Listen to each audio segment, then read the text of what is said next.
若是人生能重来，我绝不会重蹈覆辙，再让他等。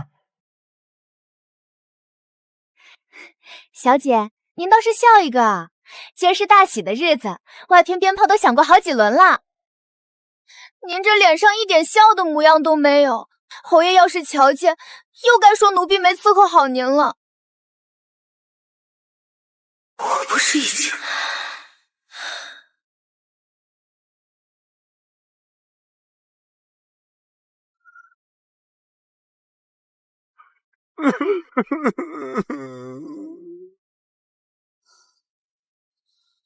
什么时辰了？辰时刚过，别急啊，小姐，迎亲队4时才到呢。还有多久？从皇子府敲锣打鼓走过来，少说也要小半个时辰。我父亲呢？侯爷在前厅待客呢，有柳小姐在那儿陪着帮忙张罗茶水。柳如烟，她来了。是呀，一大早就来了，眼睛都哭得通红，舍不得您，还带了对白玉如意来添嫁妆。您是没瞧见，他拉着侯爷说了好一会儿话，说您是他这辈子最亲的人，您的婚事他说什么也要在场，一直守着才安心。他倒是比我上心。那可不，柳小姐对您真的没多说。上回您病的时候，她亲手熬药喂您呢，手烫得通红，定要守在床边看小姐好了才走。守了多久？足足3天呢。您婚了3天，他就守了3天。3天，足够把书房翻好几遍了。柳如烟，小姐，您说什么？什么书房？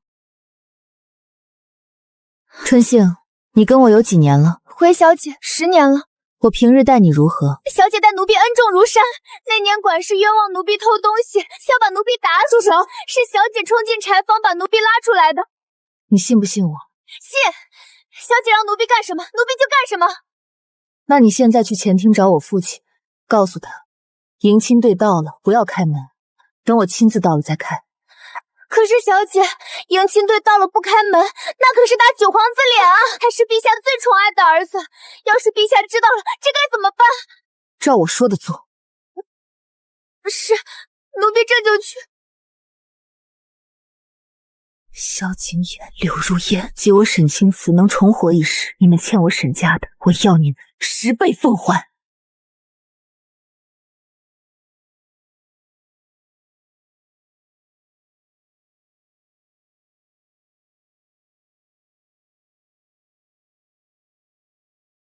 柳小姐别伤心了，您和咱们小姐情同姐妹，日后又不是见不着了。是啊，您哭成这样，一会儿眼睛该肿了。您对咱们小姐这份心，满城也找不出第二个了。我只是舍不得慈姐姐，你们不知道，这些年要不是慈姐姐护着我，我一个没爹没娘的，在这京城里早就不知道被人踩到哪儿去了。慈姐姐，你可算来了，我正想去看你。看我，还是看谁？看你啊！今儿是你的大喜日子，当然是来看你的。上回九皇子在城楼阅兵，你站在人群里看了多久？慈姐姐记错了吧？我那天好像没出门，在家里做针线呢。那应该就是我记错了。对了，你上次说要给我绣个荷包添嫁妆，绣好了吗？绣好了呀，我特意挑了最好的料子，还让绣娘帮着描了花样。慈姐姐要看吗？我让丫鬟回去取。我已经拆开看过。拆开？对啊，我拆开看了，里衬绣着一对鸳鸯，鸳鸯旁边还有个言字。那是绣娘绣的，绣娘不懂事。绣娘不知道九皇子的名讳，你也不认识吗？姐姐这是要逼死我吗？我清清白白，你为何这样污蔑我？污蔑？柳如烟，以前我蠢，假装看不见。现在我睁开眼了，你跟他的那些破事，我一件都没有忘。你怎么？好姐妹，今儿是我的大喜日子，你且多哭一会儿，让大家看看你对我这个姐姐感情有多深。沈清慈，你怎么突然变了个人？慈姐姐今日心情不好，我不怪她，你们去忙吧，我一个人坐一会儿。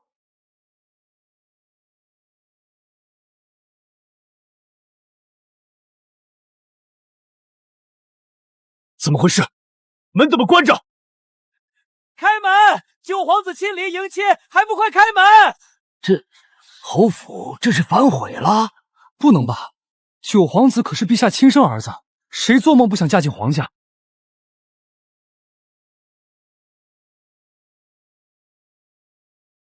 怎么不开门？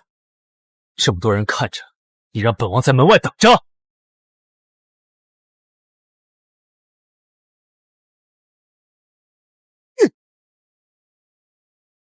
沈清思，你疯了！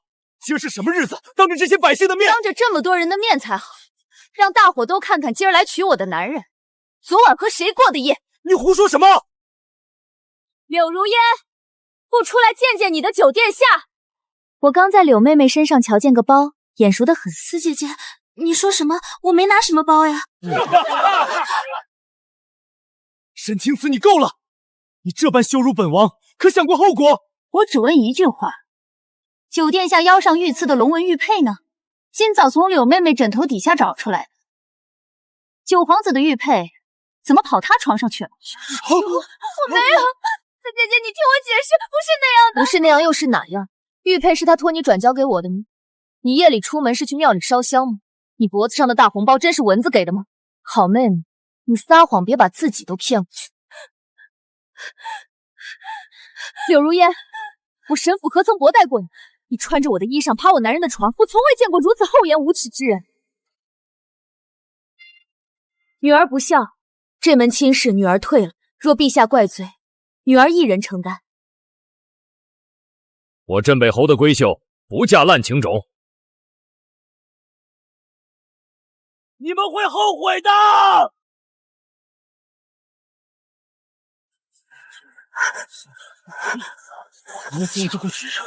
沈清此私通北狄，杀无赦。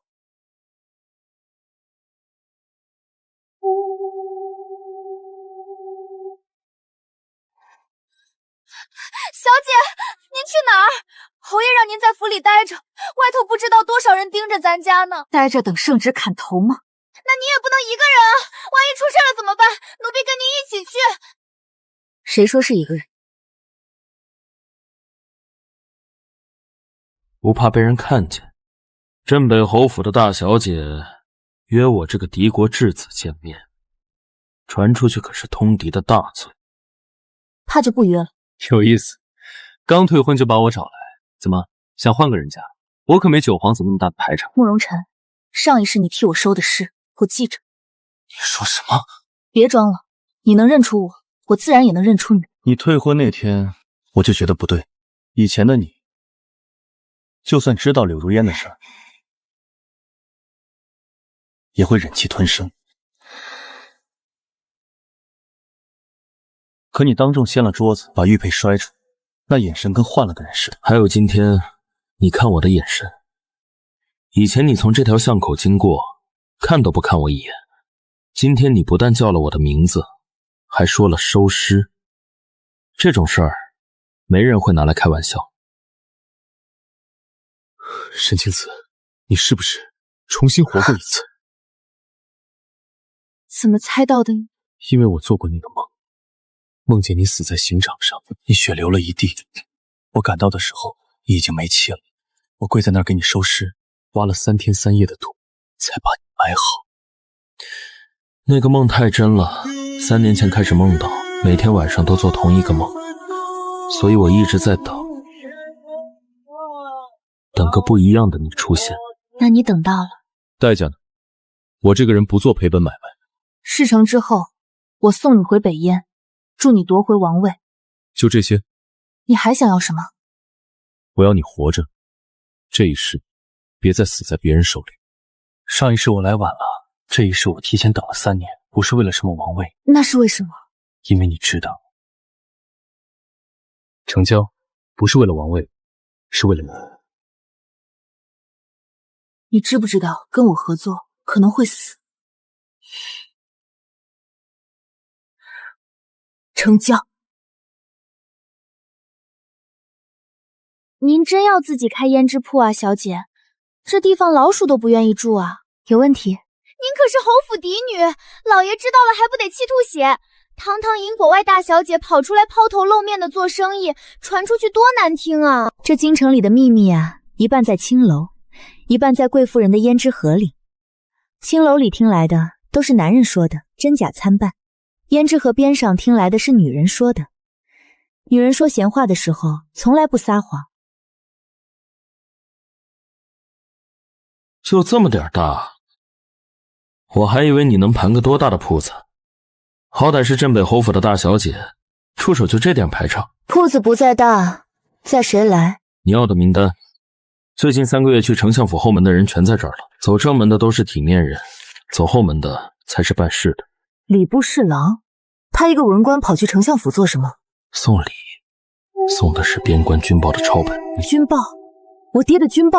你爹每个月递进宫的军报，送到陛下手上之前会先在丞相府停一晚，这一晚足够他们把内容抄下来，改几个数字，再重新封好送进去。所以北狄每次都能掐准大梁的软肋打，是因为有人把答案提前递过去了。我这是被冤枉的！沈宏远私通北狄，杀无赦。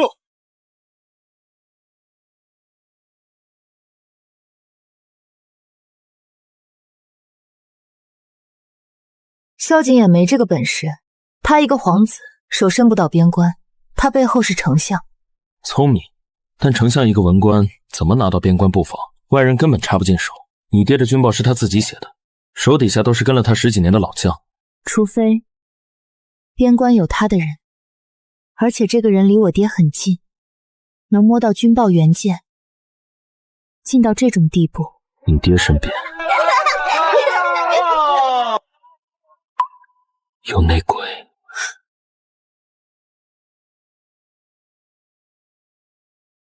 你知道是谁吗？有怀疑的人，但还没证据。谁？周放。你爹的副将，这人跟了他20年啊！跟了20年，才有机会摸到军报原件。你确定？不确定，所以要查。这间胭脂铺就是最好的药。那就从今天开始。名字想好了？辞胭脂。辞别还是辞世？辞旧迎新。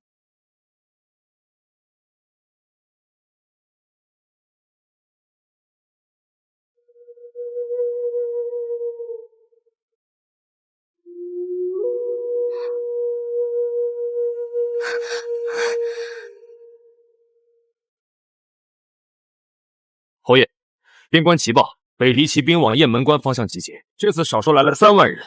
陛下这时候却需要我的兵权？疏末降斗胆，大小姐当众退婚，触怒皇室威严，此时削减兵权，怕是冲着这事儿来的。我明白，但青瓷那孩子他，大小姐毕竟年轻，万一是被人利用才……周副将，这么晚还在父亲书房，辛苦了。边关的军报不该是你一个副将经手的事吧？青瓷，周副将，我父亲待你如何？恩重如山。那就好。人呐，别忘了恩。侯爷，大小姐这话，这孩子今天怎如此反常？可是身体不适。青瓷做事一向有条理，你且先退下吧。末将告退。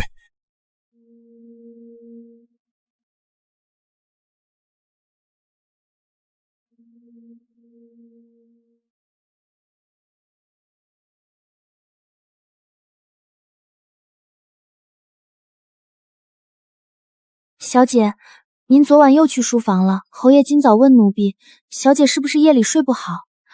父亲还说什么了？还说周副将今早脸色不太好，怕是昨夜不慎感染食疫了，让您也好生歇息。他最好是感染食疫。小姐又在说怪话了。春杏，你去帮我办件事。小姐吩咐。查一下周放这些年在边关经手过的所有军报，每一年的都要。这都是机密，奴婢惶恐。去找慕容晨，他有办法。又是那位质子，有问题？不敢，奴婢这就去。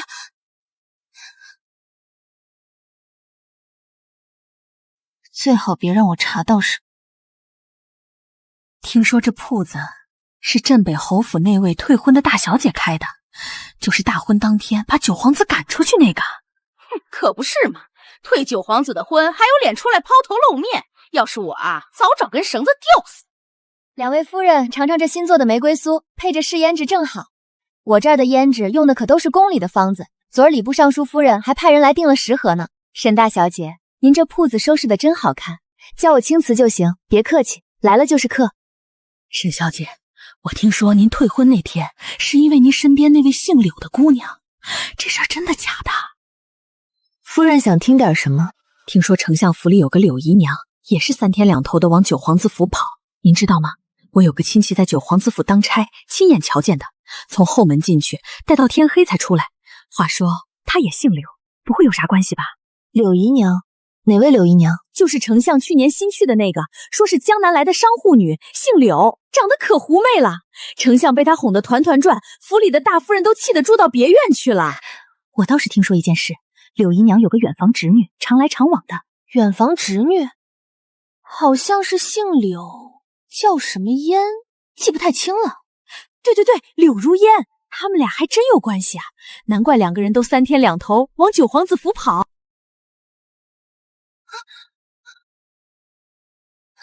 查到了，什么事这么急？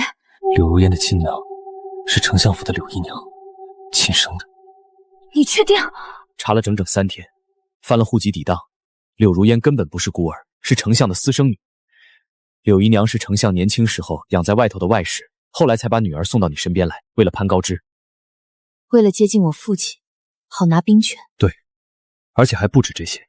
你爹身边的周放早年受过柳姨娘的恩惠，柳姨娘给他塞过银子，还替他摆平过一桩官司。所以周放也是他们的人？8九不离10。现在你把婚退了，他们急了，柳姨娘天天往九皇子府跑，你猜他在商量什么？商量怎么让我死？还有更狠的，他们打算在朝堂上诬告你跟你爹，说你通敌。通敌？什么罪名？说你勾结我这个敌国质子，泄露边关军报。好一个连环局！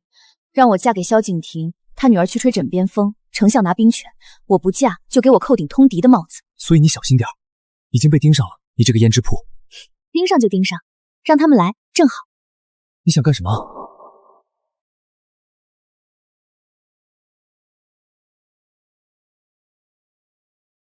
出来吧，跟了一路了，不累吗你们？有人花钱买你的命，沈大小姐，识相的就别挣扎，给你个痛快。多少钱？我出双倍。少废话，兄弟们上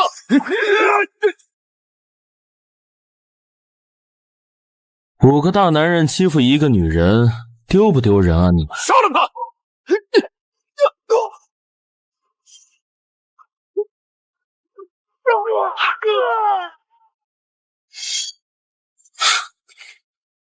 吓傻了你！活口留了。当然，弄死了还怎么审？不用审，丞相府的死事。你怎么知道？上一世杀我全家的就是这种纹身，一模一样的位置，一模一样的图案。接下来怎么办？明晨早，既然他们想我死，那我就死给他们看。什么意思？沈清使遇刺，重伤昏迷，生死不肖。你要诈死？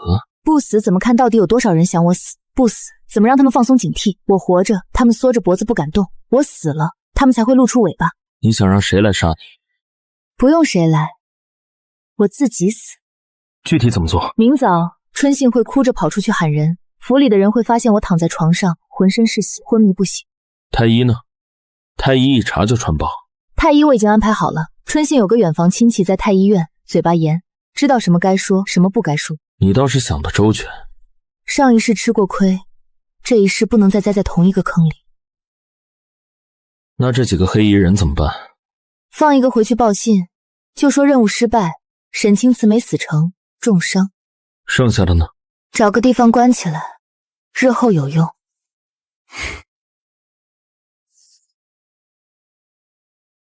走吧，送你回府。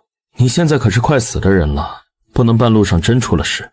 你受伤了，蹭破点皮，下次别挡在我前头。为什么？欠你的还不起。那就别还。沈清慈，诈死的事要不要先跟你爹说一声？不能说，说了就不像了。我爹那个人藏不住事儿。那他得急死。急一时总比死一世强。你这心够狠的。上一世我爹死在我面前，这一世我什么都豁得出去。行，那我陪你演这出戏。你演你的，我演我的，别穿帮就行。穿帮了怎么办？穿帮了就一起死。哈哈，听起来也不算太糟。你听，青瓷，爹对不起你，爹就不该让你一个人出门的。侯爷，太医说小姐伤了脑子，什么时候能醒还不一定。奴婢该死，奴婢就该跟着小姐的。去查，饭店京城也得查出来是谁动的手，查出来，我要他全家陪葬。侯爷，九皇子柳小姐还有丞相府大公子求见，说是来探望大小姐的。探望？他们消息倒是灵通，让他们滚。侯爷，小姐昏迷前说过一句话，她说谁来都让进。他说的，让他们进来。死姐姐，你怎么了？你醒醒啊！都怪我那天没拦住你。我要是拦着你，你就不会出门，更不会遇上那些歹人了。侯爷，查出凶手了吗？本皇子愿助一臂之力，不管是谁，胆敢对镇北侯府的人动手，就是跟本皇子为敌。沈小姐吉人自有天相，定能逢凶化吉。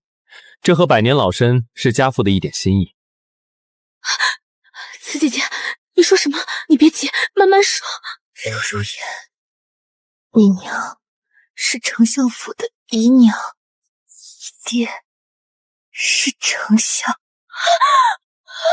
他说什么了？没什么，胡话而已，脑子伤着了，说的都是胡话，听不清。看完了，看完了，请回吧。青瓷需要静养。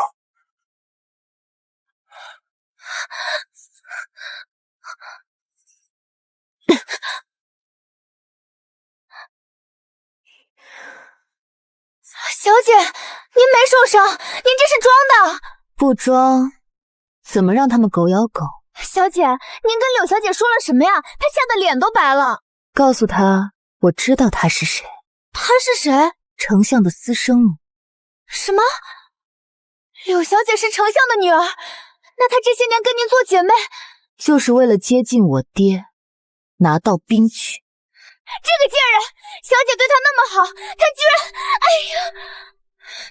别气了，气坏了身子不值当。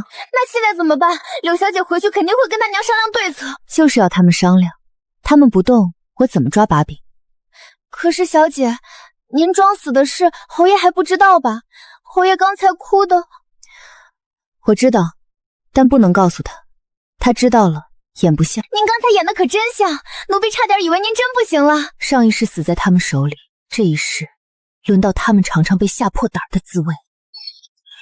娘，不好了，沈青瓷知道咱们的身份了。知道什么？他知道您是我亲娘，知道我是丞相的私生女。玉瓷昏迷前，他亲口告诉我的。要是等他醒过来，告诉沈宏愿，咱们可就全完了。倒是小看他了。上次派去的死士全将慕容琛给杀了，咱们杀不了沈青瓷，再动手只会引火烧身啊！谁说要咱们亲自动手了？那怎么办？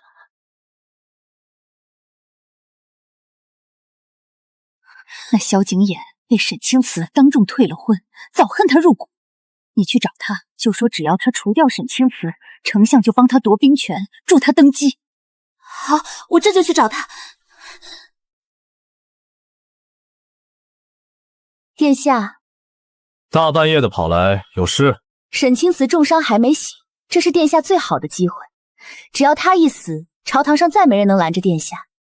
我父亲许诺了，助殿下夺兵权，问鼎天下。你父亲不过是你娘手里的一颗棋子罢了。殿下，丞相府那些烂事儿，本殿早查清了。你是私生女，你娘暗中操控丞相，咱们本就是一路人。那殿下可愿意除掉沈青瓷？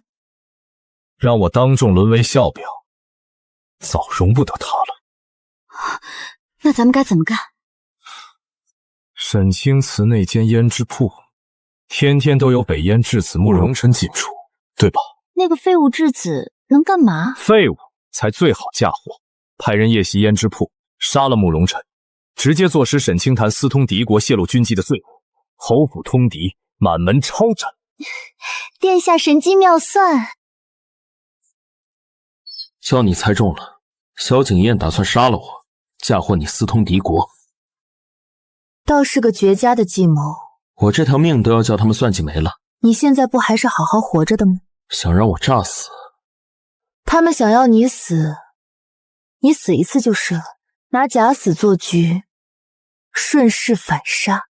沈青瓷，你这心思真是让人舍不得放手啊！少贫嘴，快去准备吧你。柳如烟，这一世的棋局早换了知棋人。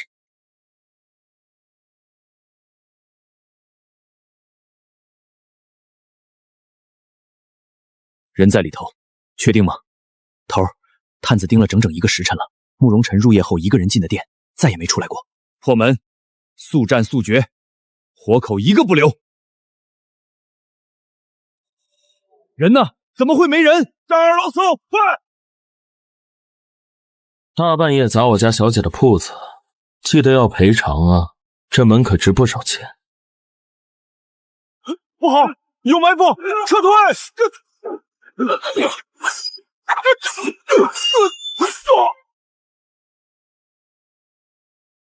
就这点本事，萧景琰，你这家伙也太看不起人了。活口留了吗？留了一个，特意避开的要害，留着给你问话。谁派你们来的？如实交代，能留你条全尸。是九皇子，萧景琰派我们来的。目标是谁？深夜跑来刺杀，目的是什么？目标是慕容晨，栽赃大小姐私通帝国质子。只要他死在您的胭脂铺，您通敌叛国的罪名就做熟了。好一招借刀杀人，萧景琰这算盘打的。尸体怎么处置？接下来干嘛？让他回去复命。让我回去？回去告诉萧景琰，今晚的刺杀圆满成功，慕容晨已经死在胭脂铺里头，尸骨无存。我会给你双倍的价钱，保你平安离开。哦，我这就死了？从今夜起，京城里头再没质子慕容晨这号人。那我是谁？你是藏在暗处的鬼，专门回来冲他们索命的厉鬼。听着还行，那我接下来藏哪儿啊？我有个地方很安全。你早就准备好了，所以你一直在等他们来杀我。等他们来，然后让你死。被你算计的明明白白啊！不乐意？乐意，只要算计我的人是你。你起来。小小姐有什么吩咐？回去之后怎么说？记住了吗？记住了。如果萧景琰问你尸体在哪，就说被您连夜处理了，装进麻袋从后门运走了。如果他要见尸呢？你就说沈青瓷身边有高手护卫，我们拼死才杀了他，来不及抢尸体。是。去吧，银子明天会送到你指定的地方。你信他？不信，但他会照做，因为他怕死。死了？是，九皇子，慕容晨死在胭脂铺了，尸体让沈青瓷连夜处理的。属下亲眼瞧见他们把尸首装进麻袋，从后门运出去的。哈哈哈哈！好，柳如烟，你听见没？这下他沈庆言跳进黄河也洗不清了，私通敌国质子，还把人弄死在自己铺子里。别急，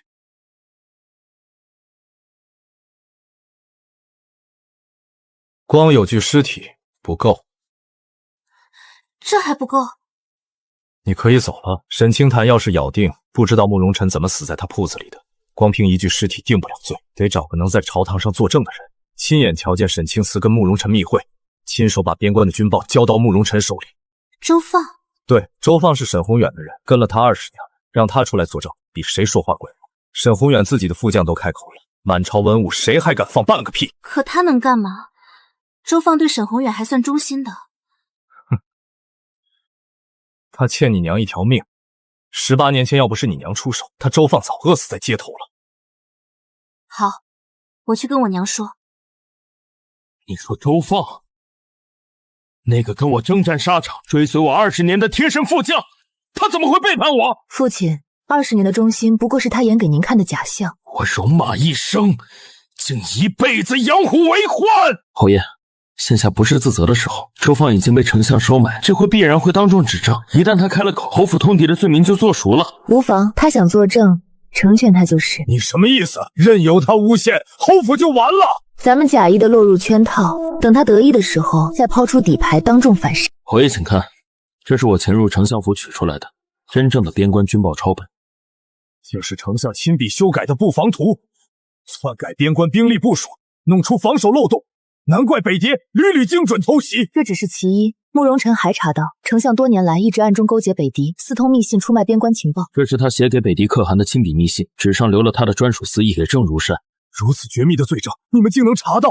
青子，为父竟不知你暗中布局了这么久。不是我的功劳，筹谋多年的是慕容晨。这10年他蛰伏京城，织了张遍布朝野的情报网。世人都嘲笑我是个无用质子，是个京城笑柄。正因人人轻视，我才能混迹暗处，听尽旁人听不到的秘密。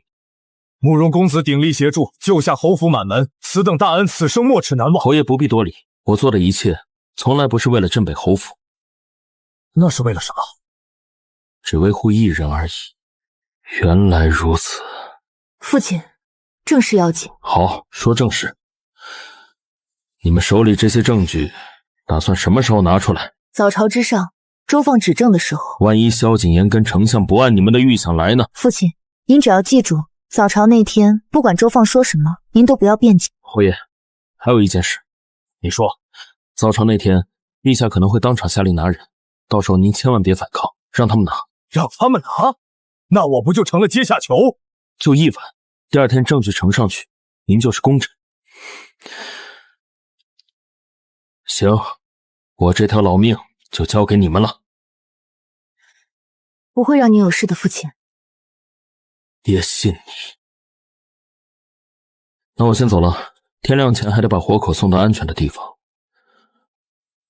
沈清慈。别熬夜，明天还要演戏。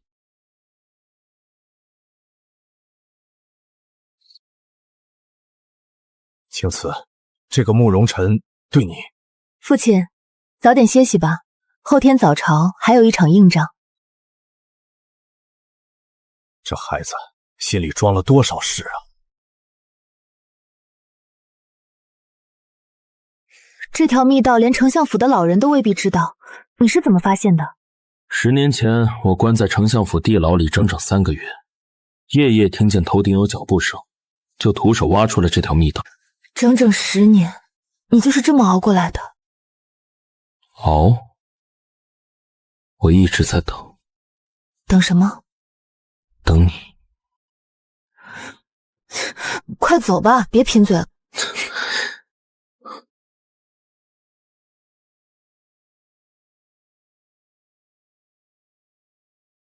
从这里出去，很快就到柳姨娘的卧房。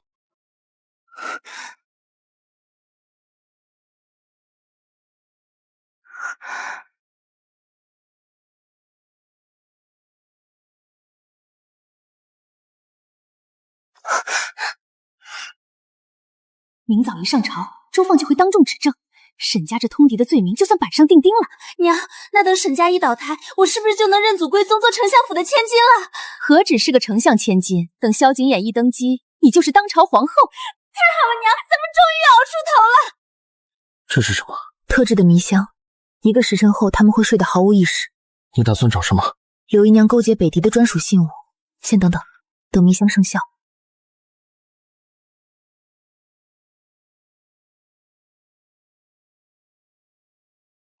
从哪儿开始找？梳妆台，还有衣柜。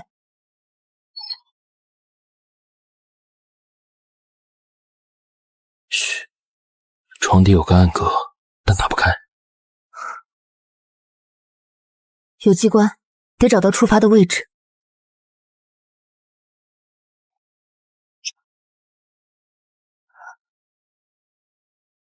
在这儿。找到了。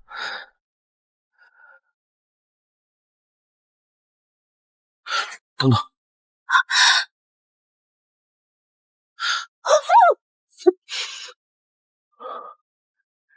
嘘。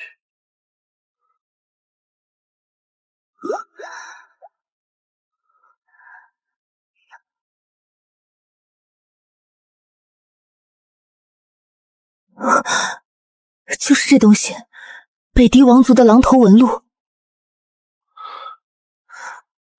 先回暗道，这里太危险了。这是北狄二王子写给柳姨娘的密信，信里头居然管她叫姑姑。姑姑？那柳姨娘是北狄王族的人？姑姑忍辱负重18年，侄儿时刻铭记，待姑姑助我瓦解大梁兵权，拿下大凉山关隘，便封你为大梁女王。18年前前进大梁，委身丞相，生下柳如烟，好生心机。这儿还有，是柳姨娘写给周放的手令，让他篡改边关的军报，白纸黑字，上头还盖着他的私印。周放这回抵赖不了了。这些铁证攥在手里，够他们死上100。不止，还有一封丞相进笔写给北狄克和的密信。原来在这儿，纸上还留着丞相专属的私印。3样东西，桩桩件件，全都是死罪。明早的早朝，你打算怎么呈上去？我不会直接出面，让我爹在殿上当众掏出丞相的密信，先掀翻丞相。至于柳姨娘跟周放的证据，我会在合适的时机补上去。你不怕你爹扛不住？我爹征战沙场20年，什么大场面没见过，几封信而已，他接得住。那万一萧景怡当场翻脸呢？翻脸正好，满朝文武都看着呢，他越翻脸越显得他心虚。天快亮了，我去把东西送回去。柳姨娘，明早的早朝你就好好演吧。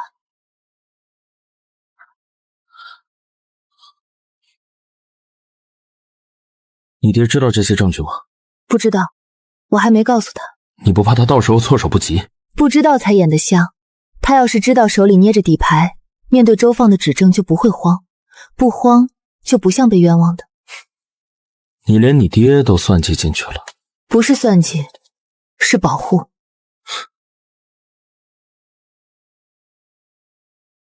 众卿今日可有要事启奏？没事就退朝吧。陛下，臣有紧急要事，冒死参奏。准奏：镇北侯沈宏远手握边关重兵，却私通敌国。他女儿沈清慈暗中勾结北狄质子慕容辰，屡次泄露边关的军报。臣恳请陛下彻查镇北侯府。沈宏远通敌，证据呢？你可有？臣有人证。沈宏远麾下的贴身副将周放，臣愿出面作证。据实道来，臣亲眼看见的。沈清慈在自家胭脂铺私会慕容辰，亲手把边关布防的军报交给他。慕容辰是北狄奸细，沈家通敌叛国。沈宏远，人证确凿，你还有什么话辩驳的？陛下，臣没有半句辩解。今天臣也有本要奏，参劾当朝丞相。铁证如山，这是丞相亲笔写给北狄可汗的密信，上头有丞相专属的私印。另一封是北狄二皇子写给丞相府柳宜阳的密信。丞相，朕待你不薄，你竟敢通敌谋逆！陛下，臣冤枉！陛下，柳姨娘实为北狄潜伏大梁18年王族细作，假意依附丞相生女柳如烟，安插臣女身侧，伺机窃取兵权。来人，即刻去丞相府，将细作柳姨娘柳如烟一并押上殿来。父皇且慢，沈宏远说的仅凭几封书信，是不是太草率了？你想说什么？周放跟随镇北侯20年，他的话难道不比几封来历不明的破信更可信？九皇子，周放早就被丞相收买了。被收买？证据呢？你有吗？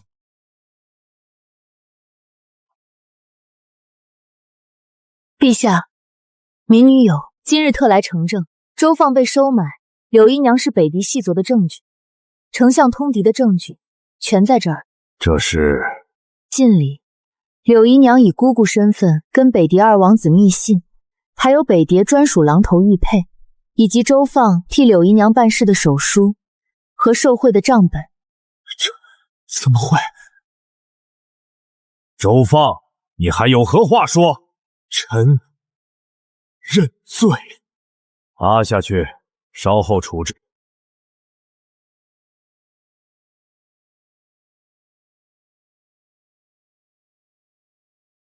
你是北狄人，是又如何？大胆！大梁皇帝，你以为你赢了？你什么意思？我潜伏大梁18年，步步为营，难道就为几张军报？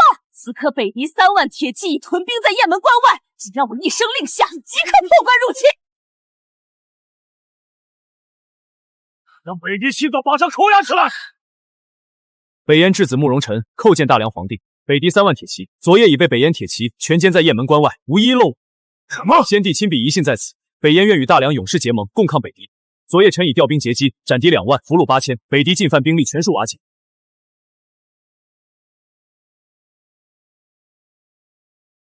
好，天大的喜讯！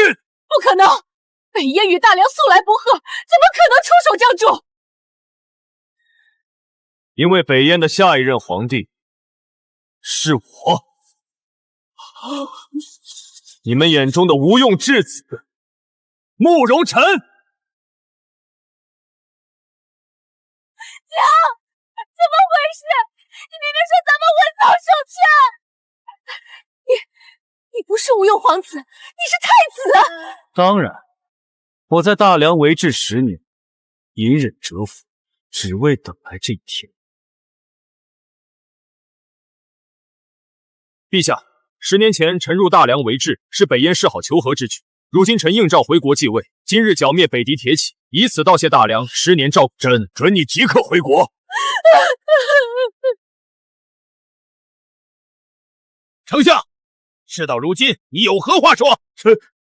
臣不知情，臣是被柳姨娘蒙蔽的。不知，每一次跟北狄密信往来，你心里头清楚的。你以为你贪恋的是我的美色？你贪的是北狄许诺你的皇位。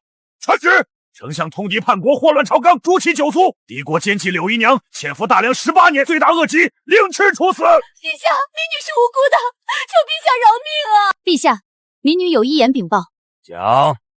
民女大婚当日，在柳如烟榻上发现9皇子贴身玉佩，天下人谁不知此玉佩可调兵1万皇族禁卫？我只是……你还有什么可讲？陛下，此女私藏兵符，与9皇子通敌卖国，构陷忠良，请陛下定罪。遵奏。罪臣之女柳如烟，斩首示众。父皇，儿臣不知历情，儿臣不知他是北狄细作，儿臣只是什么？只是想与外敌集结兵力，攻打朕的江山。传旨！9皇子萧景焱勾结逆党，构陷重臣，即刻削去皇子身份，贬为素人，终生圈禁皇陵，永世不得出。上一世你欠沈家的，这一世算还清了。你们以为这就赢了？陛下，押送柳依然跟柳如烟的囚车在城门口被劫制了。什么？何人如此大胆？一伙黑衣蒙面人，身手极快，杀了押送官兵，劫走了柳依然跟柳如烟。臣等追到城外，人早没影了。传令下去，封锁京城所有城门，挨家挨户搜查，活要见人，死要见尸。父亲，他逃了，他逃得了一时，逃不了一世。只要他还活着，就一定会回来报仇。到时候我会亲手抓着他。回朝，沈宏远，你负责追查柳姨娘下落。臣领旨。原来这便是宿命的归处。娘，我们怎么办？北狄2王子还在，只要他活着，咱们就还有翻盘的机会。可是慕容辰不是已经灭了北狄3万铁骑？3万铁骑那只是前锋，北狄的真正实力，大梁人都还没见识过。迟早有一天，北狄的烽火会蔓延到大梁。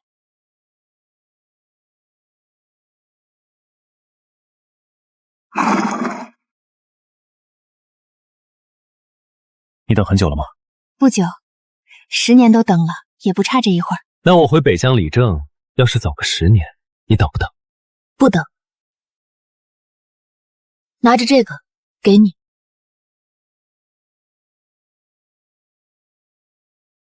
凤圭，你护着我，保我一家老小安稳。我帮你平定乱局，送你坐回那个位子。从今往后，咱俩算扯平了。沈清慈，跟我回北燕吧。我爹年纪大了，镇北侯府需要我在这儿守着，我走不开。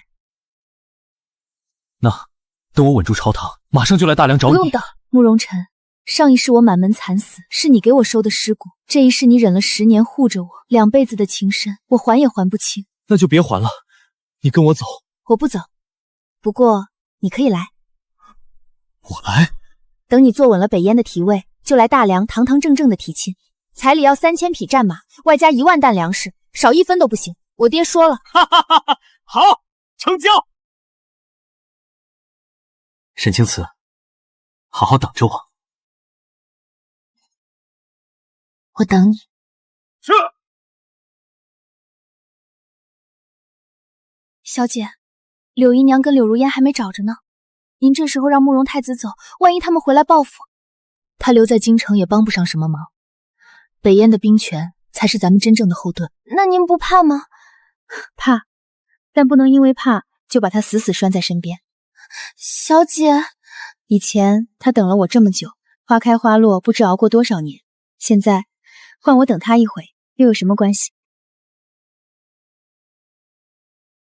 至于柳姨娘，她躲得过初一，躲不过15，我会亲手把她抓回来。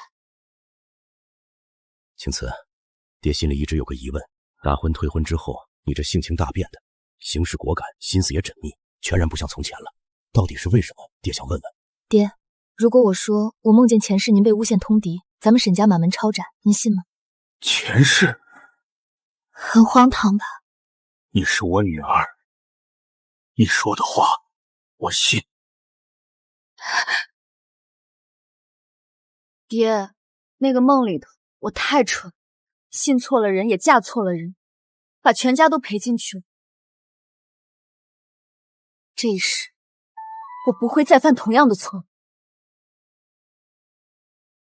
那不是你的错，所以你退婚、查州放，还有布局，都是因为那个梦。那你告诉爹，接下来还会发生什么？虽然柳姨娘跟柳如烟逃了，但他们不会善罢甘休。北狄那边还有个二皇子，迟早会卷土重来。他们要做什么？我猜柳姨娘会联系侯府里的暗桩，我们先拔掉这些钉子，再顺藤摸瓜，把侯府里头的暗桩彻底清干净了。然后等。对，等慕容晨终于在北燕站稳，然后回来。好，但你要记住，不管做什么，爹都站在你这边。爹，往后有我在，再也没人能欺负沈家。小姐，北燕那边送来的加急书信。一到北燕境内，3日后登记，3000匹战马，1万矢粮食，正在筹备中。等我，晨。小姐，那你要等他来吗？不等，我要亲自去找他。小姐，你要去北燕，可是侯爷怎么办？柳姨娘还没抓到呢，所以才要走。我不在京城，柳姨娘才会放心的漏蹭。奴婢不明白。我去北燕，既能跟慕容晨会合，又能让他们以为京城空虚，放松警惕。他们一动，咱们就能一箭双雕。小姐，您早就想好了？从我送走慕容晨的那天就想好了，今晚去告诉父亲。侯爷会同意吗？当然。小姐，您到底是因为要抓柳姨娘才去北燕，还是因为想见慕容公子？都有。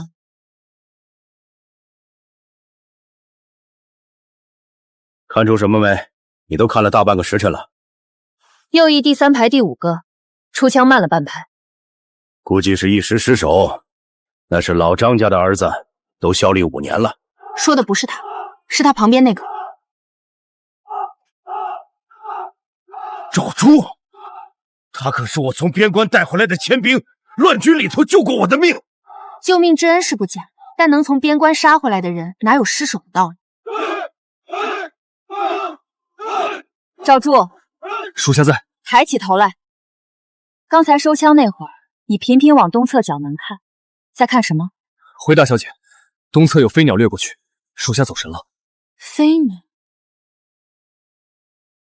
北狄的暗桩潜伏这么多年，辛苦你了。属下不是。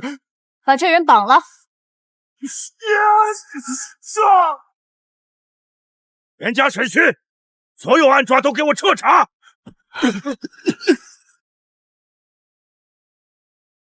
你怎么知道他有问题的？那边通向府外传递消息的角门，他看那边的次数太频繁了。你什么时候注意到的？3天前，让春莹盯了他3天了。每天操练那会儿，他都会往那个方向看。府里头还有多少这样的人？不止他一个。等全审出来，一网打尽。暗桩清完，我就去北燕。等柳姨娘发现对接人消失了，肯定会迫不及待落头。到时候爹再来一招瓮中捉鳖，抓住躲在城里的柳氏。受尽了酷刑，还是不肯开口。呸！老子是北狄勇士，死也不出卖自己人。柳姨娘的下场你知道吗？凌迟了3600刀，割了足足3天3夜，就剩一副枯骨挂在城门上。那又如何？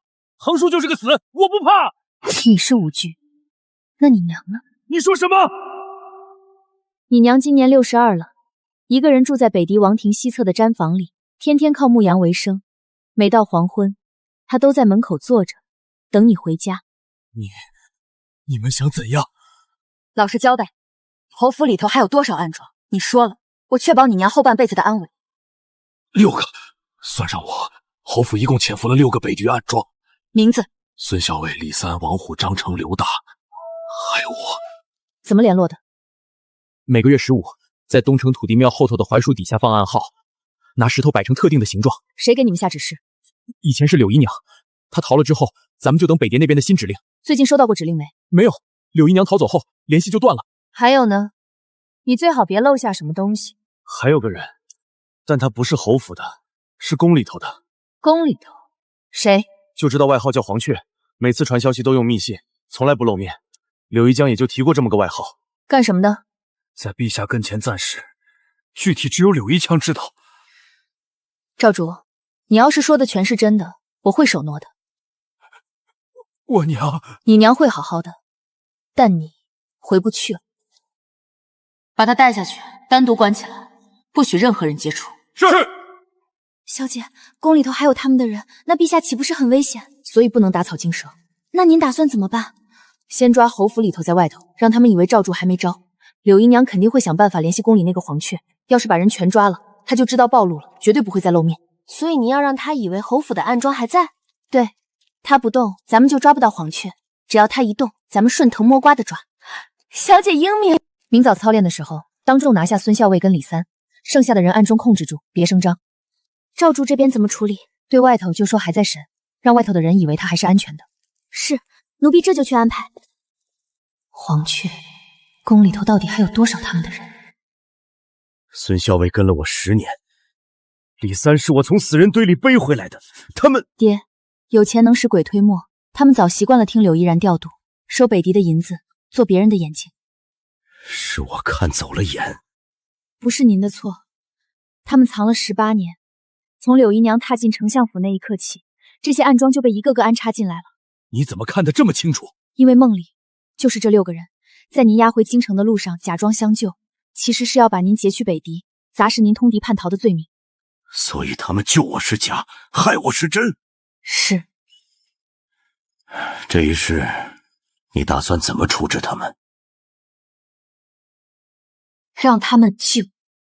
什么意思？让他们再演一遍梦里的戏，劫人救主，叛逃通敌，我亲自带兵去围堵，人赃并获。你要拿我当诱饵？只有您被劫走，他们才会露出全部的马脚，到时候满朝文武都会看清，通敌的不是镇北侯，是这群潜藏多年的叛徒。你想好了？但这事儿得等柳姨娘先露面。为什么？宫里还有个叫黄雀的细作，要是咱们现在就动手，柳姨娘就知道暴露，不会再去联系黄雀。等柳姨娘回来，等他们行动，咱们再一网打尽。好，爹听你的。这几天您该做什么还做什么，万万不可露馅。放心，打了20年的仗，演几天戏还难不倒我。那您早点歇着，明早还要当众拿下孙校尉跟李三。你这一步步的算得真细呀。不算细，怎么赢？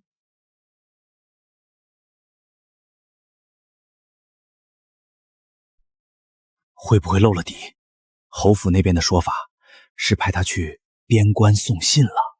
送信，偏偏赶在这节骨眼上。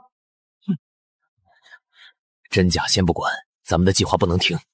北狄那边传来密报，二皇子还活着，他让咱们继续盯紧沈宏远父女俩，找准时机，把这后患彻底了结。咱们根本没处下手啊！侯府戒备那么森严，沈清瑶手段又狠。沈清瑶再怎么厉害，到底是个女人，女人的软肋从来都是个情字。外头早有风声了，她跟北燕太子慕容辰的纠葛深得很。您的意思是，冲着慕容辰下手？慕容辰登基的消息早就传遍京城了，要是他出了事，沈清才能在这京城稳坐着。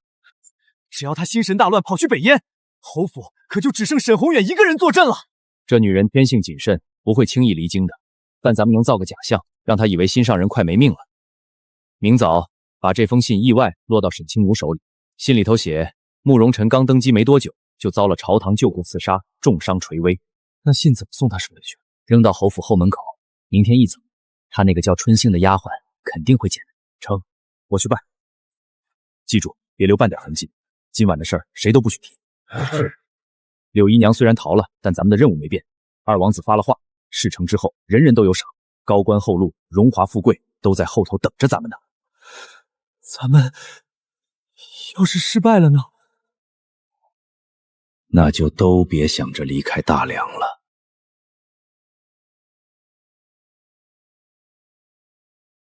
小姐，出大事了！怎么了？刚才府门外有人扔下这一封信，转身就跑。奴婢拆开看了看，里头的内容吓人的很。北冥王庭急报：新帝慕容琛在3天前遇刺，重伤昏迷，危在旦夕。若想见最后一面，速来。怎么办啊，小姐？慕容太子危在旦夕，咱们要不要立刻动身去北燕？好字啊，小姐，都什么时候了，你还有心思看字迹？你仔细看，这只是北燕的雪浪纸，纹理特殊，可这墨色却是大梁本土的松烟墨。真的啊，小姐，这是怎么回事啊？北陵王庭的急报会用大梁的墨汁。这信是假的？假的？谁干的？为什么要伪造这种信？你还记得吗？赵柱招供的那些暗桩。记得，孙校尉还有李三那几个人，他们还在侯府里。柳姨娘逃了，他们没了靠山，但北狄二王子还在后头指挥他们。所以这信是他们写的。他们想干什么？想逼我离开京城。为什么？我在京城，他们不敢动手，我一走，他们才有机会对我爹下手。那您打算怎么办？将计就计。他们想让我以为慕容辰遇刺了，那我就假装信了。你要离开京城了吗？而且是大张旗鼓的离开，备一辆马车从北城门出发，让所有人都看见我离开京城，然后我乔装打扮，再悄悄从后门摸回来。声东击西？对，我离开京城，留我爹一个人在府里，只要他们一动手，咱们就收网。奴婢明白了，那奴婢现在就去备马车。不急，等人多再出发。那信上的内容，那就当不知道喽。该急的时候急，该哭的时候哭。小姐，你演得越来越像了。谁让我遇到了好师傅呢？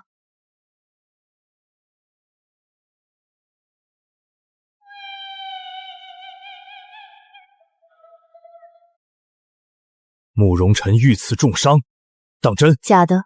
你怎么确定的？北燕官方传信肯定有王印，这封信没有，字迹也是模仿的，笔锋太软，一点也不像他。果然是假的。那你打算怎么办？他们将计就计，我也将计就计，想逼我离开京城，我如他们的燕就是了。明知道是个陷阱，你还往里跳？我不走，他们就不敢动，我假装离京，他们才会放松警惕，趁机出手。只要他们一露头，咱们就收网。你可要小心啊！你需要多少签兵？我调给你。一个都不用。什么？孤身上路太危险了。我要的就是大张旗鼓。明早我一个人一辆车，高调离京，得让全京城的人都看见。那你半路折返回来，就不怕打草惊蛇？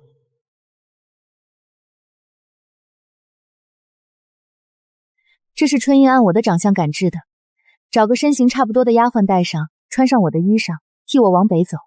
声东击西，真假难辨。那你本人呢？我会从密道悄悄折返回来，藏在京城的暗处，等他们自投罗网。好，那你什么时候动身？明早，等城门开了，就从北城门出发。那柳姨娘那头呢？万一她在你离京期间跑回来，就是要她回来，她回来了才能抓到她。宫里那只黄雀也得靠她引出来。小姐，您真的要走？她在北燕生死未卜，我必须去。沈小姐真是情深意重，可惜了，这一去怕是回不来了。路上还不知道会碰见什么。听说慕容太子遇刺重伤，沈小姐这是去见他最后一面吧？留在府里，好好照顾我爹。小姐放心，奴婢一定守好侯府，照顾好侯爷。路上千万小心您，碰见什么事给奴婢传信。放心，慕容晨的人会在官道上接应。小姐，你说的接应是真的还是？真的，他会派人来，但不是我，是替身。奴婢舍不得你。我又不是不回来，快则10天，慢则半月。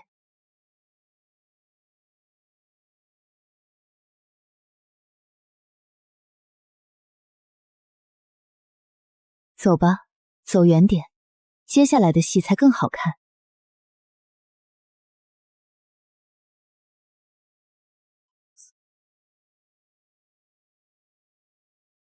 小姐，马车走了，奴婢按您的吩咐从后门绕过来的，没人发现。侯府那边呢？侯爷知道了，他让奴婢告诉您，一切按计划行事，还说让您千万小心，别逞强。好，回去吧你，该哭就哭，该急就急，别让人看出破绽。那您去哪里？密道里待着，等天黑。一天不吃不喝，又不是没挨过饿，去吧。大小姐，密道入口清理过了，没人发现。父亲呢？侯爷在前厅，九皇子府派人来问过您离京的事，侯爷说您已动身，还故意叹了口气，说女大不中留。演得不错，父亲。还有丞相府的柳公子也派人来打探，侯爷说您天不亮就走了。他们倒是急。大小姐，您要在地下待多久？天黑之后，孙孝那帮人就会动手。今夜之前我会出来。那您千万小心，老奴在外头守着。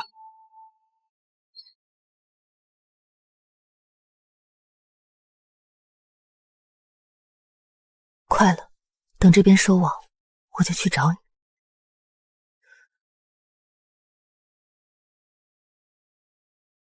老东西的卧房在东边，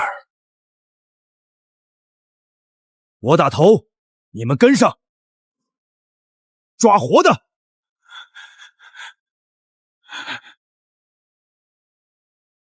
床上有人，上！不好，中计了！孙校尉，我等你们很久了。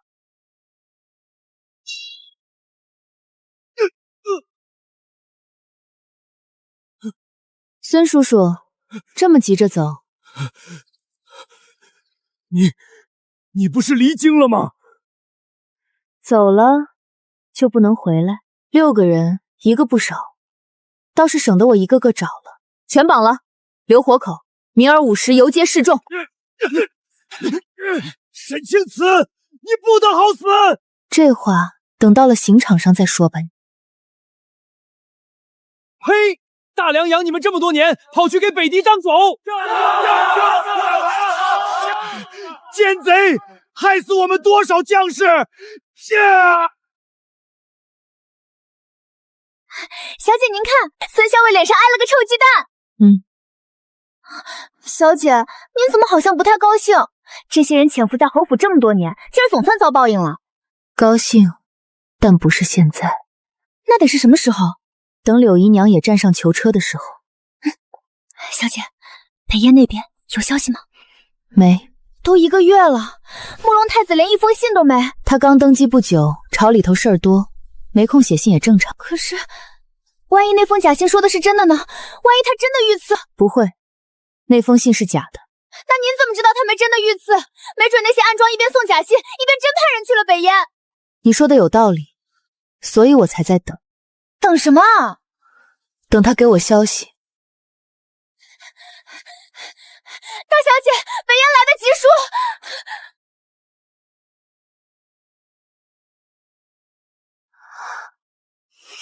小姐，信上说什么？您倒是说呀！他要回来了。谁？慕容琛。慕容太子要回大梁？那您之前说要去北燕？不去了。他在信里说北燕朝堂已稳，月底就到京城。那您就在这儿等他了？不等他，还能怎么办？小姐，您嘴角都快翘到天上去了。多嘴。走吧，回府。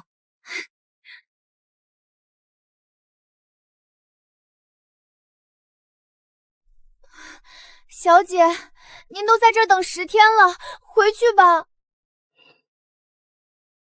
再等等。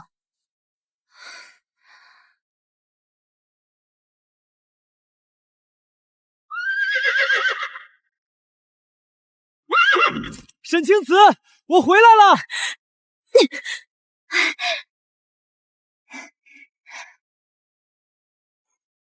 等很久了。不久，比上一世短。登基大典办完了，你要的3000匹战马跟1万石粮食都在路上。就你一个人来的？带了队牵兵，在城外扎了营。不怕我爹把你赶出去？怕，所以你先帮我求求情。走吧，进城。柳姨娘有消息吗？没有，她藏得很深。那你之前说要亲自去北燕，引她出来，她不露头，我抓不到她。现在我已经来了，你还去吗？去，但不是现在。什么时候？等你当众提亲之后。你要我当众求亲？对，让全京城都知道，大张旗鼓的。然后呢？然后我北上，你留在京城替我盯着。我留下？因为你在这儿，柳姨娘不敢动我父亲。你有北燕的兵权，朝堂上没人敢动你。那你一个人去北燕，太危险了。你安排人在官道上接应我，等我到了北燕，你让留在大梁的人继续给我递消息。你把每一步都算好了？不算好，怎么赢？那你答应我一件事。什么？到了北燕，别再以身犯险。上一世我没护住你，我不许你再出事。好，我答应你。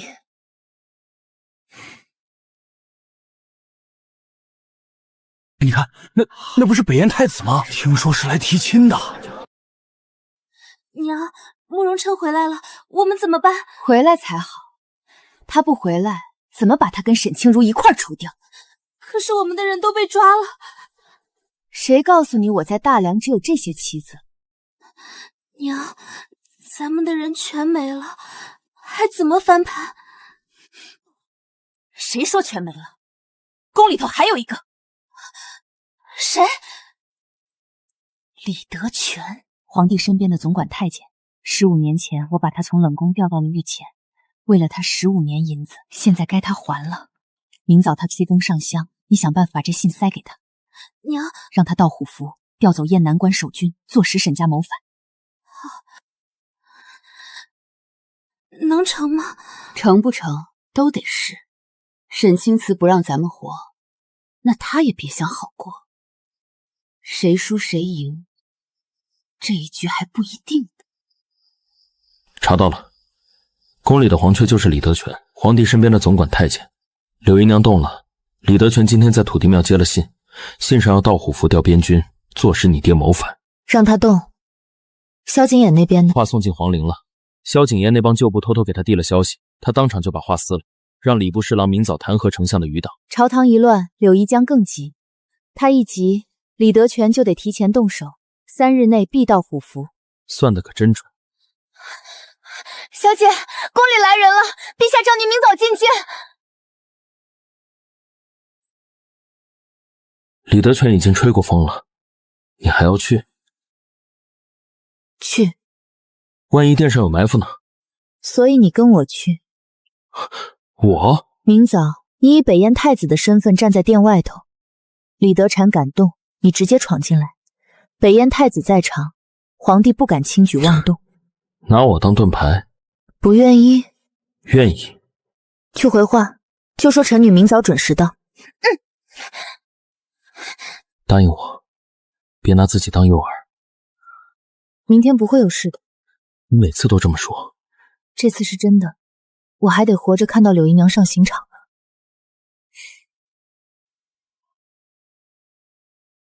沈清慈，有人密奏你勾结北狄余孽，意图谋反，你可认罪？臣女不认，请密奏的人站出来对质。陛下，密奏是臣写的，臣亲眼看见慕容晨深夜出入侯府，行迹可疑得很。慕容晨是北燕太子，跟大梁结盟抗敌，这事儿陛下早就知道。他入府是为了商议边关防务，御史大人要是不信，大可去问兵部。你还有什么话可说？臣也是为国担忧。为国担忧就能诬陷忠良了？御史大人，诬陷朝廷命官是什么罪？你可知道？来人，把御史夺之下狱，查清背后的主使。饶命啊！陛下，饶命啊！陛下，臣女还有一件事要禀报。讲。臣女查到宫里有人私通北狄细作柳姨娘，盗取虎符，调离边军。这人就在殿上。是谁？李公公，您说是谁呢？陛下，老奴冤枉啊！沈清潭这是血口喷人。你有证据？有，慕容晨就在殿外，证据在他手上。宣慕容晨上殿。北燕慕容晨见过大梁皇帝。把证据拿来。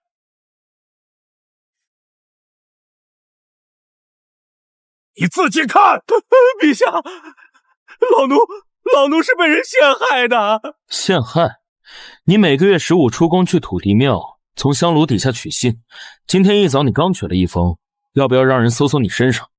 你还有什么话可说？来人，把罪人李德全押入天牢，严加审讯，把他知道的全部挖出来。陛下饶命啊！老奴一时糊涂，都是柳姨娘逼老奴的，我冤枉啊！陛下饶命啊！老奴真的是被冤枉的。你受委屈了，朕给你10天时间，把柳姨娘捉拿归案。要是需要人手，直接从禁军里调。臣女领旨，不需要禁军，只求陛下下旨封锁城门，许臣女便辟行事。准了，退朝。10天够吗？够了。李德全这一倒，柳姨娘就是断了线的风筝，她跑不远了。下一步呢？把消息放出去，就说李德全什么都没招，得让他以为自己还有机会。李德全全招了，柳姨娘藏在城南废宅里，柳如烟也在，但他不知道那只黄雀还有没有其他人。李德全不知道，柳姨娘肯定知道的，所以不能直接抓。你想让他自己把同党交出来？对，放出消息去，就说李德全暴毙在天牢里，被抓当晚什么都没找。柳姨娘会信？他不会全信，但肯定会犹豫。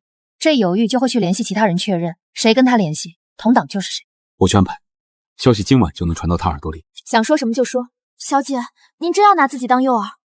万一柳姨娘不上当，直接冲您下手。他不会，他现在最想做的不是杀我，是翻盘。就算杀了我，他照样逃不出京城。只有扳倒沈家，他才有活路。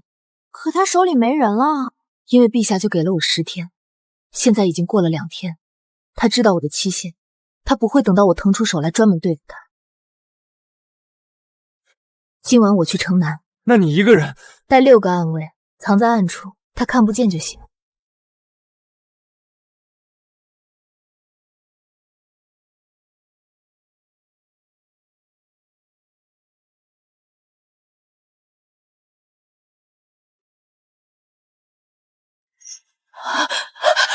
是沈清子，他怎么找到这儿的？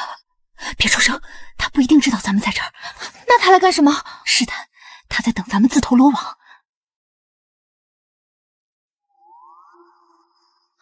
他走了，但暗处肯定有人盯着，这地方不能待了。咱们去哪儿？去找周放的旧部。周放虽然倒了，他手下还有人在边关，只要有人肯帮咱们传信给北狄，沈清然就赢不了。可那些人会帮咱们吗？有钱就行。沈家倒了，边关的兵权就是他们的。四姐姐，我娘跑了。跑了？昨晚他说要去找赵芳，让我在破庙等他，我等了一整夜，他都没回来，包袱不见了，那块令牌也带走了。所以你被抛弃了，然后呢？来找我是觉得我会收留你？这是我娘跟北狄二光子所有的往来密信抄本，他烧了原罪，但我偷偷抄了一份，我知道这些东西早晚可以保命。就凭这个，想换你一条命？还有，我知道他在边关埋了多少暗珠，不光是赵芳，还有3个他从来没告诉任何人的死士，藏在雁门关守军里。继续说。还有，我怀孕了。谁的？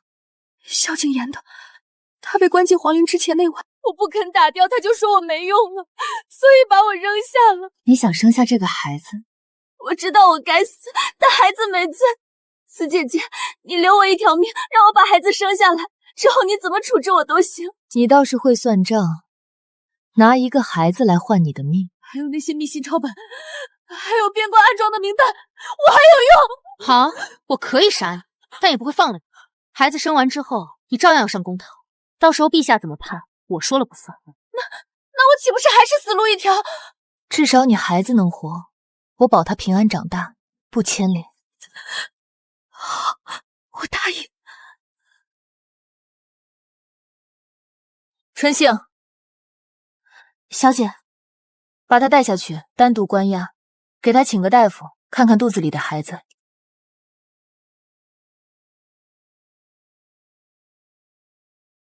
这萧景琰会信吗？他关在皇陵里头，每天就对着4面墙，这东西就是根拔不出来的刺。所以你要他怀疑？怀疑就会去查，一查就会发现柳如烟确实跟李明轩见过面。他俩真见过？柳如烟之前确实在街上碰到了他，不过寥寥几句寒暄，落在百姓嘴里，一传十，十传多，就变成了私会。这字迹临摹了3天，跟他写给我的信上一模一样。东西有了，怎么送进皇陵？让萧景烨的旧部礼部侍郎送，他看到这东西一定会递进去。然后呢？萧景烨会暴怒，以为是丞相在背后捅刀子，然后他就会让礼部侍郎报复丞相派，朝堂上2派人就会狗咬狗。我今晚就送到礼部侍郎手里。找个他常去的青楼，塞茶壶底下。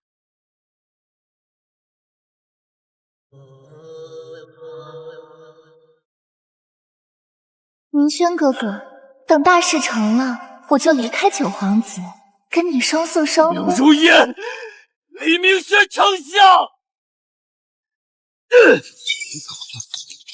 殿下，去告诉礼部侍郎弹劾丞相余党，我要丞相一家死无葬身之地。还有，派几个人去把沈宏远杀了。殿下，去。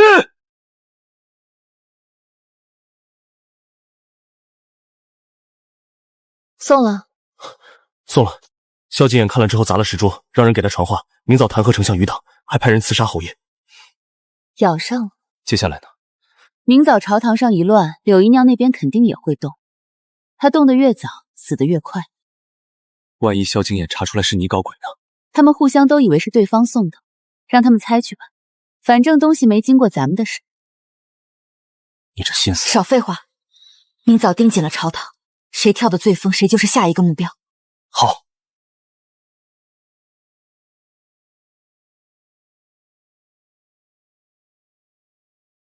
陛下，臣弹劾丞相余党、吏部侍郎王大人收受北狄贿赂，篡改边关官员考核。陛下，臣冤枉，礼部侍郎血口喷人。臣附议，王大人府中曾搜出北狄进贡的玉器，来源不明。王大人，你还有什么话说？臣是被陷害的。陛下，礼部侍郎弹劾王大人，不过是为了替皇陵里那位出头，他这是结党营私。你血口喷人！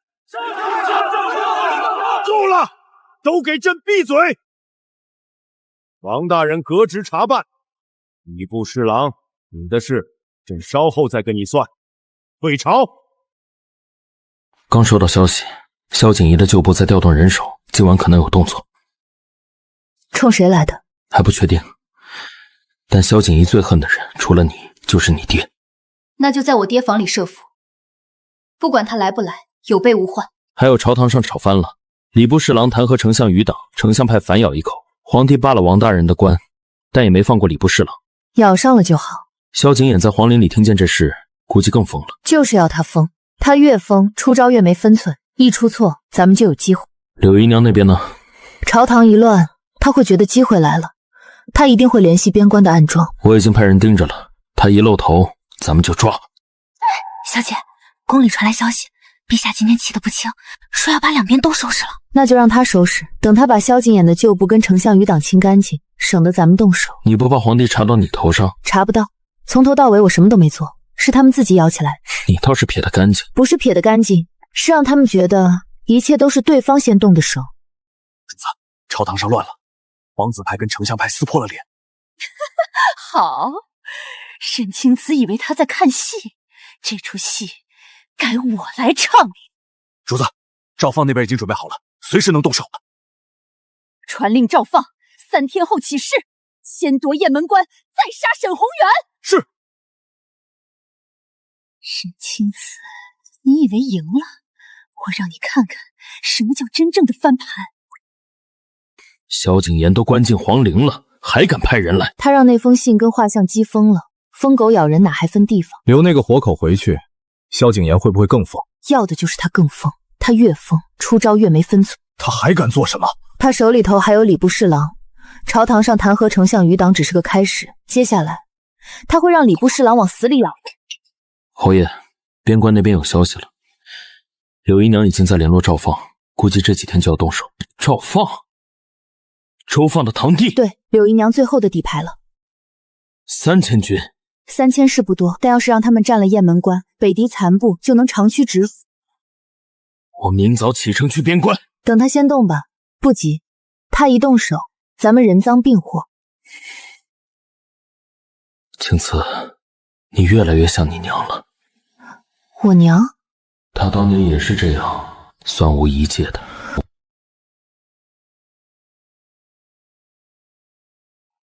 你娘走了15年了，要是她还活着，看到今天这样，不知道得多高兴。爹，别说了。天快亮了，明天还有一场硬仗呢。陛下，边关急报，北狄3万铁骑南下雁关告急。3万？哪来的3万？是北狄2王子召集了残部，又联合草原其他部落，号称3万。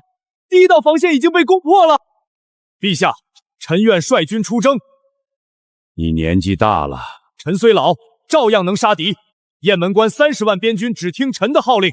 准。沈宏远即日出征，臣领旨。爹，柳姨娘就在边关，她肯定会趁乱动手。我知道，赵放的3000人，我会死死盯住的。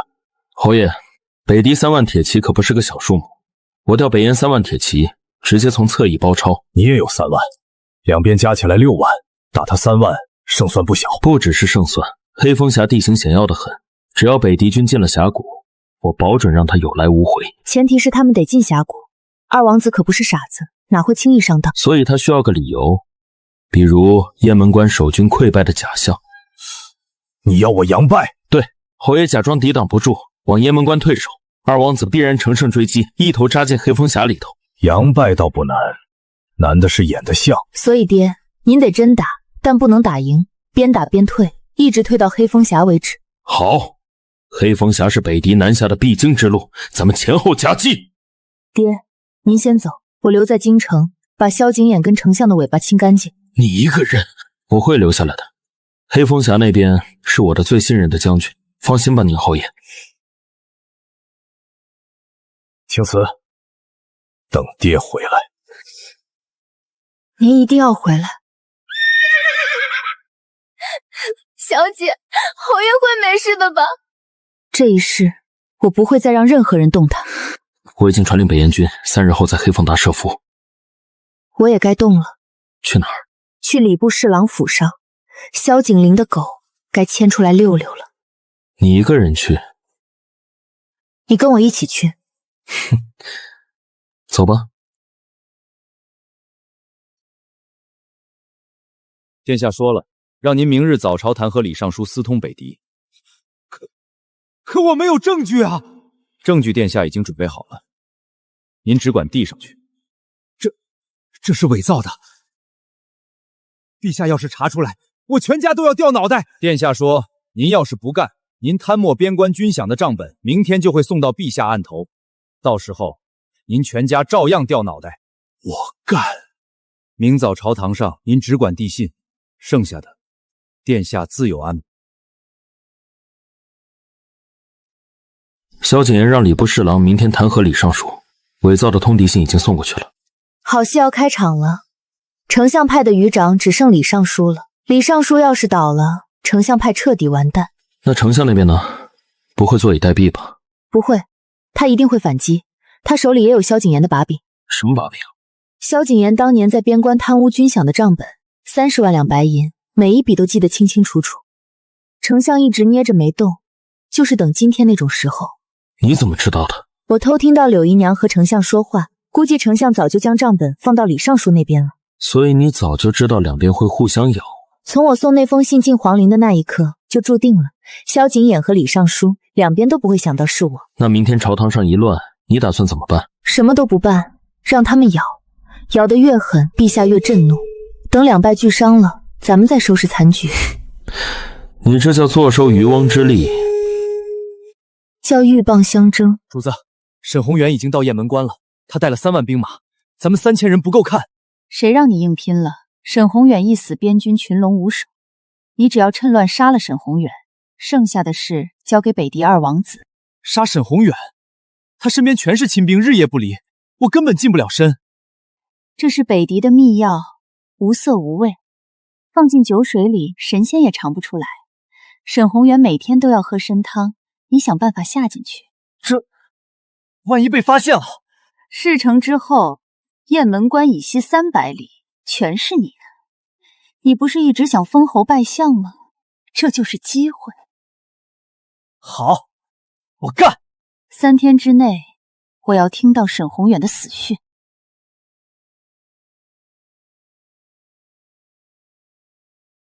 沈宏远，你女儿的命硬，你的命可没这么硬。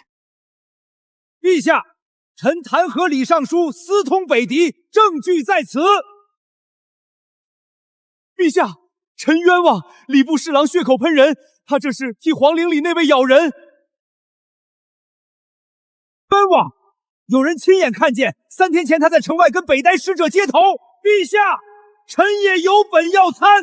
九皇子萧景琰在边关贪污军饷，白银足30万两，账本在此。够了！来人，把礼部侍郎跟李尚书都给朕拿下，退朝。朝堂上彻底乱了，皇帝把礼部侍郎跟李尚书都下了狱。咬得好，萧景田的狗跟李尚书都进去了，剩下的小鱼小虾翻不起什么浪。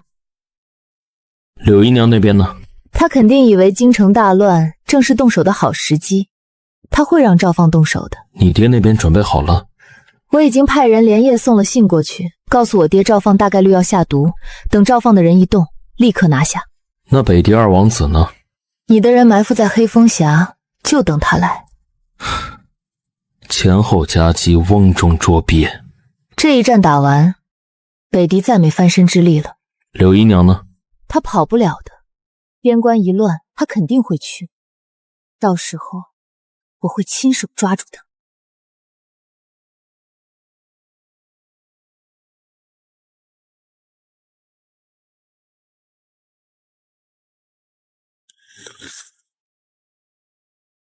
赵放，你跟了我多少年了？回侯爷，15年了。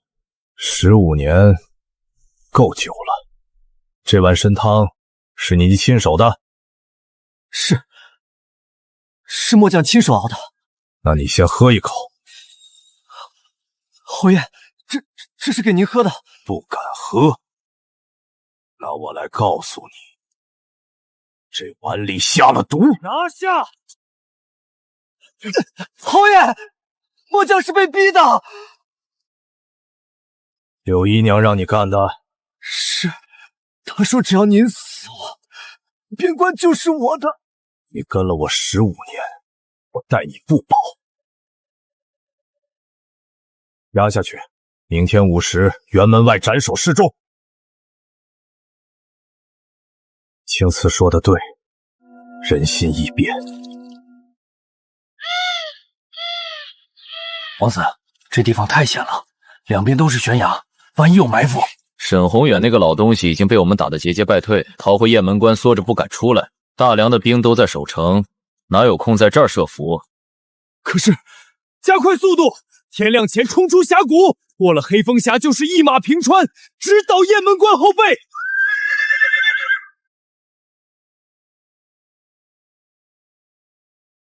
3万北地骑兵全进去了。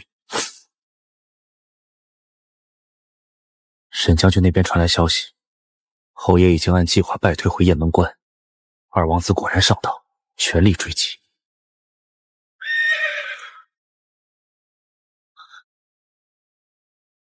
不对，这气味，火药！中计了，快撤！放！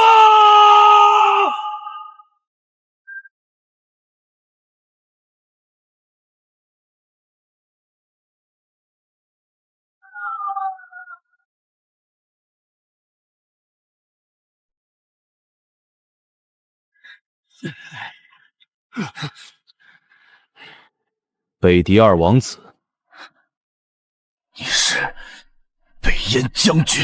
柳姨娘没告诉你，北燕已经跟大梁结盟了。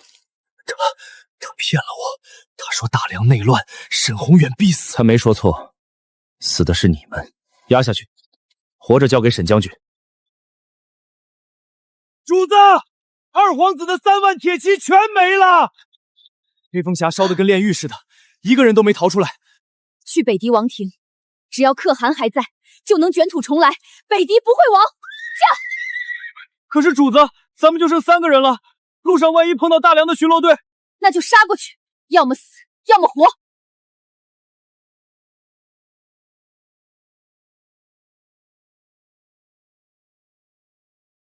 刘一阳，你走不了了。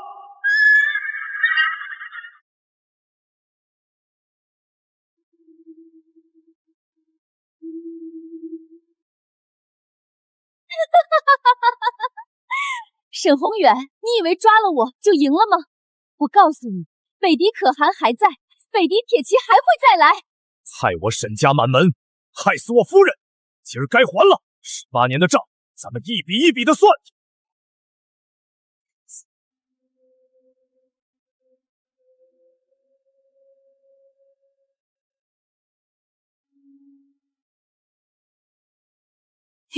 想死没那么容易，你得活着，活着上公堂，活着当着满朝文武的面认罪，活着看着你谋划18年的这一切全化为乌有。你跟你那个死去的娘一样狠，她当年也是这样，死死咬住我不放。你不配提我娘。跑掉的2个不用追，把这人给我绑了。沈清岑，你不会有好下场的。二王子，你姑姑已经招了，北狄可汗还活着对吧？是。他在哪儿？具体位置？王庭，但他不会出来的，他知道打不过了。傅寒说留得青山在，不怕没柴烧。那就打进去，3万边军踏平王庭。不用，让他来，把二王子押到阵前，告诉北狄可汗，他儿子在咱们手里，想让他活，就拿自己来换，一命换一命。你这是要逼我傅寒送死？你姑姑害我全家的时候没见你手软，你傅寒签密约割让大梁5城的时候没见他手软，今天我也不会手软。传令下去，明早押二王子到王庭阵前。好。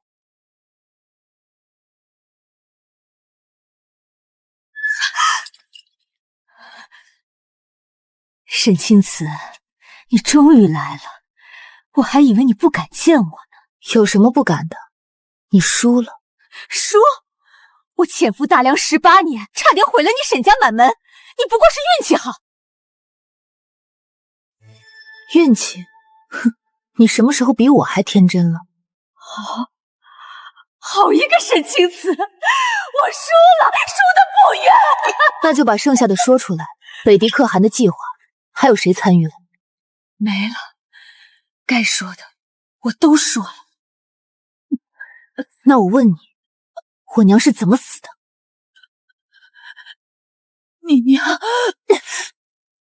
15年前，我娘在边关暴病而亡，是你下的手，对不对？你不说我也知道，我娘发现了你是北狄细作，你怕她告诉沈宏远，所以杀了她。怎么杀的？我在她的汤里下了药，北狄的秘药，无色无味，喝下去3天后发作，看着跟疾病一样。她死前说了什么？她什么都没说，她到死都不知道是我下的手，只当自己是染了风寒。所以你杀她，只是为了活命？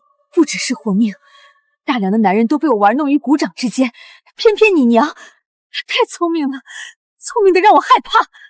你欠我的这些，我会让你一件一件还。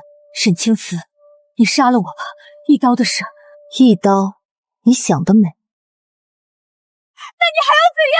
我已经这样了，你还想怎样？你不是人！跟你学的。小姐，您没事吧？没事，去准备一下，明日还要审他，他还没全招。是。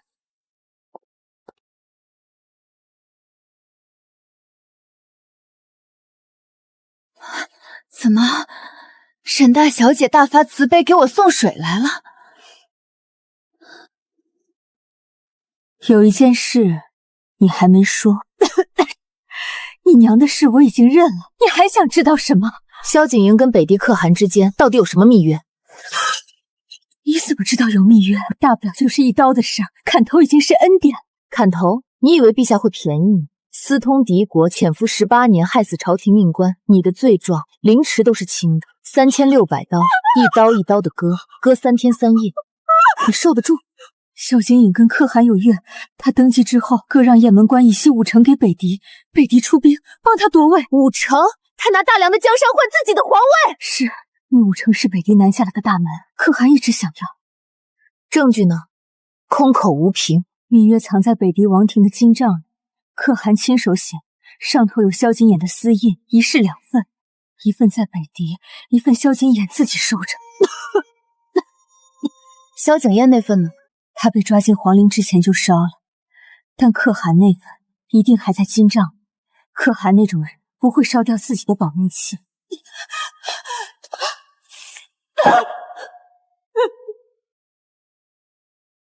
小姐，您真要去找那份密约？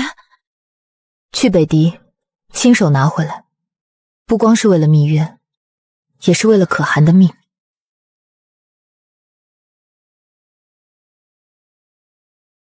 慕容晨，该走了，这件事不能再拖了。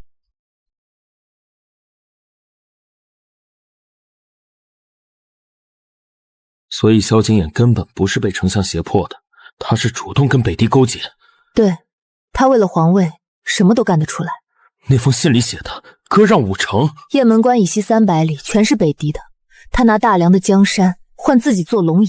畜生！更畜生的还在后头。沈家满门被灭，不只是因为萧景田要夺兵权，是因为我爹发现了他的密约。你爹知道？上一世我爹在边关截获了一封北狄密信，上面有萧景田的私印，还没来得及呈给陛下，就被柳姨娘的人灭口了。所以你爹上一世是被冤枉的。一直是。这一世我要把真相公之于众，让全天下都知道萧景莹是什么人，丞相是什么人，柳姨娘是什么人。陛下会信吗？信不信不重要，重要的是证据确凿，密约还在北狄王庭的金帐里。你要去北狄？北狄可汗还活着，他才是最后的仇人。我陪你去，先去调兵，3000铁骑够不够？不用那么多，500精锐足矣，人多反而显眼。北狄王庭虽然元气大伤，但可汗身边还有2000精卫，500人太冒险了。不是正面打，是偷袭。黑风峡那一仗你已经教会我了，打仗不靠人多，靠出其不意。好，听你的。开始准备吧，我们3天后出发。遵命，沈大小姐。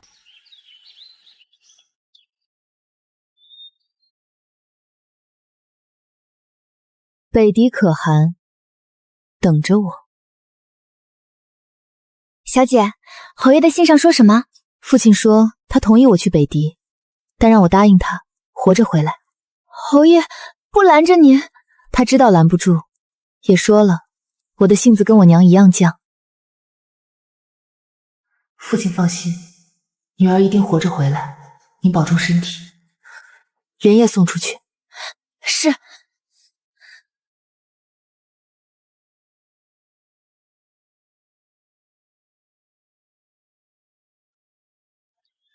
你爹同意了？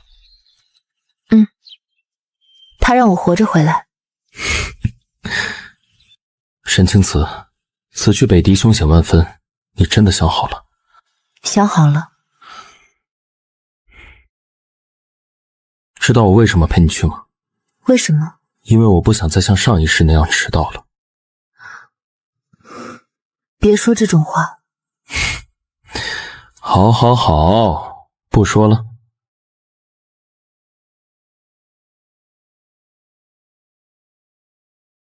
慕容晨，你怕不怕？怕什么？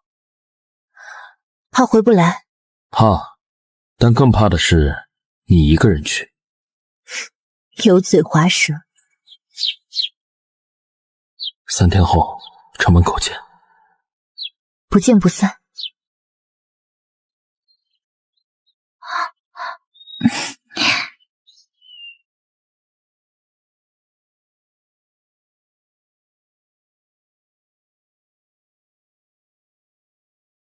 小姐，您一定要回来啊！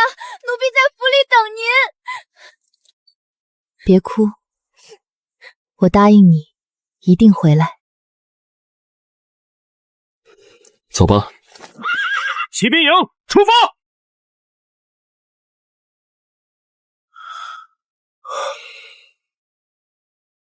青瓷，你这副模样真像你娘。我在想，上一世这个时候我已经死了，这一世我还能骑马去北狄，去亲手报仇。所以你赚了。算是吧。沈清然，等打完这一仗，你有什么打算？回京城陪我爹。然后呢？然后还没想好。那我来替你想。你送我这块玉佩的时候说咱们扯平了，我觉得没扯平。为什么？因为你欠我的还没还。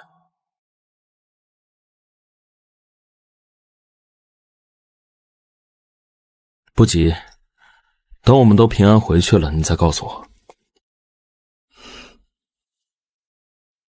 好。骑兵营，加速前进！我们要在傍晚之前赶到。驾！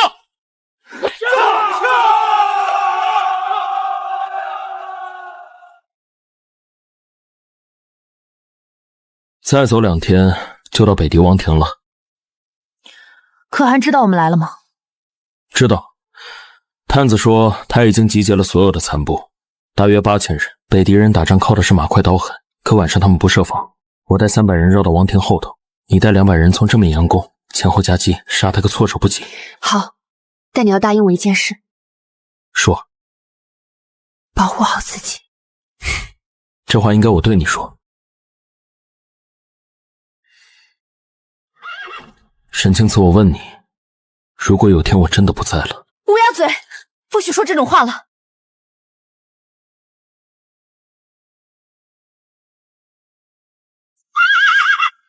报！前方30里发现北狄巡逻队，约200人。灭了他们，一个不留，绝对不能走漏风声。动手要快，不能让他们放信号。我带300人。不用，500人一起冲，速战速决。好，听你的。全军听令，前方200敌骑，一个不留。杀！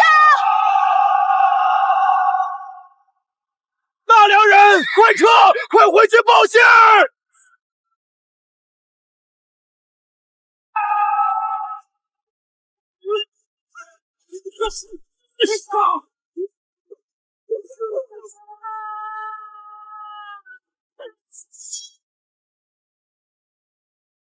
走，继续北上，天黑前必须赶到王庭附近。到了。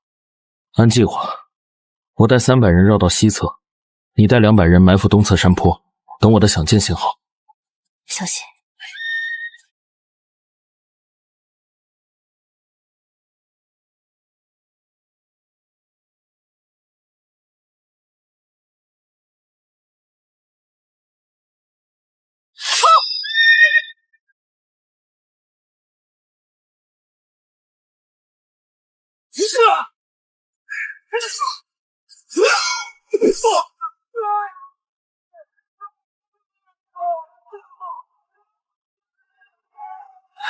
可汗在金帐，我带人冲进去。你左肩在流血，死不了。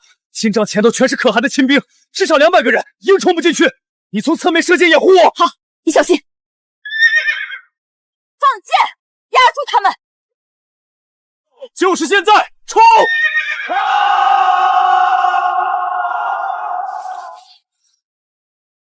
大梁人，找死！可汗，你儿子在黑风峡被俘的时候也是这么说的。你敢踢我儿子，我要把你剁成肉泥！北燕的废物，就这点本事？比你儿子强。找死！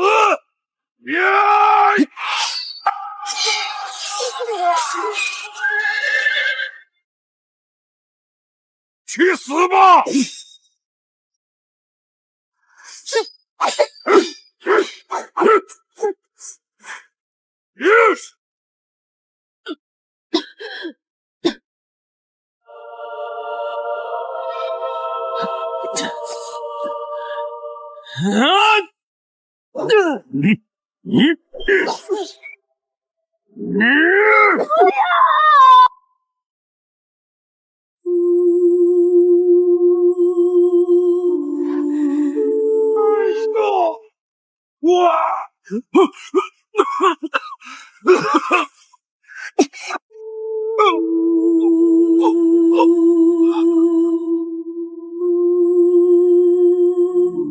慕容晨，慕容晨，你看着我，看着呢。你别说话，我带你回去。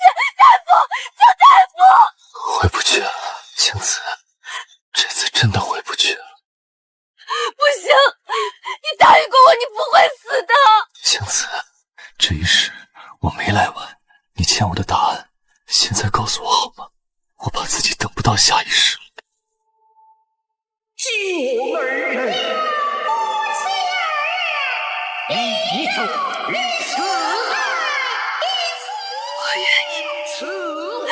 我愿意，慕容晨，慕容晨。将军，北狄王他死了，为我死的。将军，北狄残主还在抵抗，但已经不成气候了。您得起来主持大局，让他们投降，不投降的全杀了。是。慕容晨，我们回家吧。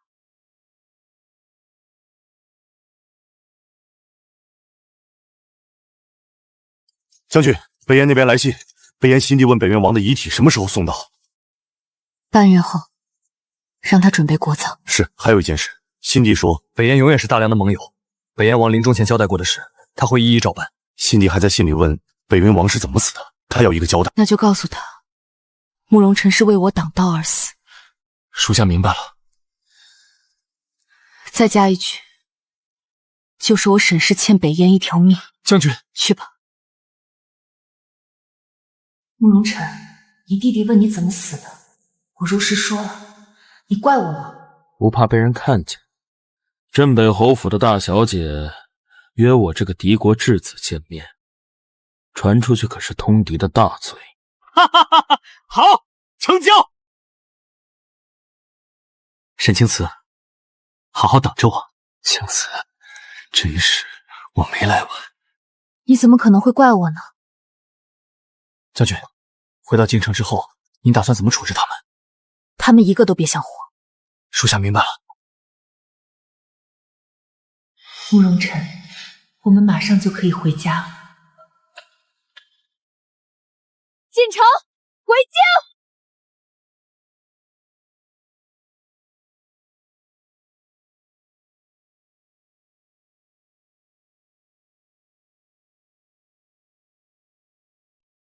那是慕容太子的官。听说了，慕容太子为救沈将军，挡了一刀，死在北狄王庭了。可惜了，好好的一个人。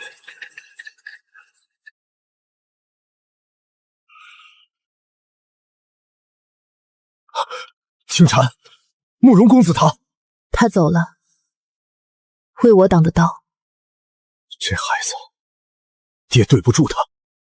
当初你跟他结盟，爹还防着他。不怪您，谁也想不到会这样。先回府吧，你这一身伤得让大夫看看，陛下明个召见你，你得有个样子。好，等京城的事了结，我再送他回北燕。小姐，您可算回来了！您看看您受了那么多，脸上还有伤。别哭，你在府里等我，帮我照顾好我爹。小姐，那官车怎么办？先把官车停在城北义庄，派亲兵日夜看守，我再送他回家。是。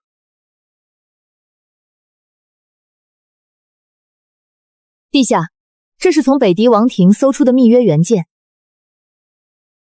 萧景琰跟北狄可汗勾结，割让雁门关以西5城，换北狄出兵助他夺位。5城，雁门关以西，那不是大梁的屏障吗？九皇子这是要亡国。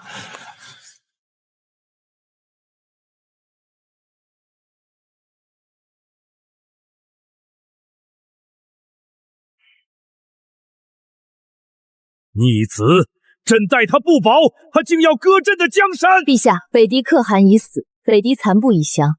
臣女在北狄王庭血战3日，慕容太子为国捐躯，臣女不敢居功，只求一事，将萧景琰、丞相柳如烟明正典刑。萧景琰是朕的儿子，朕下不了这个手。陛下，他是皇子，也是叛国贼。大梁的律法不认父子，只认忠谏。你恨他？臣女不恨他，臣女只是要他伏法。他欠大梁的，欠边关将士的，欠沈家满门的，该还了。陛下，九皇子通敌叛国，若不严惩，边关30万将士寒心啊！陛下，臣等请旨，将萧景琰明正典刑。传旨，萧景琰丞相、柳姨娘柳如烟押赴刑场斩立决。臣女领旨。陛下英明。沈清慈，你起来吧。退朝。慕容晨，听到了吗？陛下下旨，事情终于落幕了。沈宏远养了个好女儿，大梁之幸。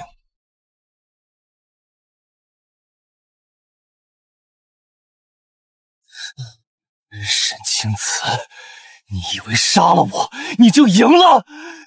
从你屈膝跪地的这一刻，你就已然一败涂地。慕容晨死了，你爱的人死了，你赢了又怎样？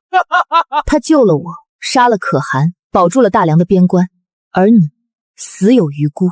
你拿大梁的江山换北狄的刀，你连给他提鞋都不配。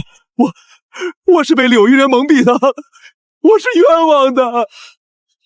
你收受北狄银两，篡改边关军报，害死无数大梁将士，你亲子的供词历历在目，何来冤枉？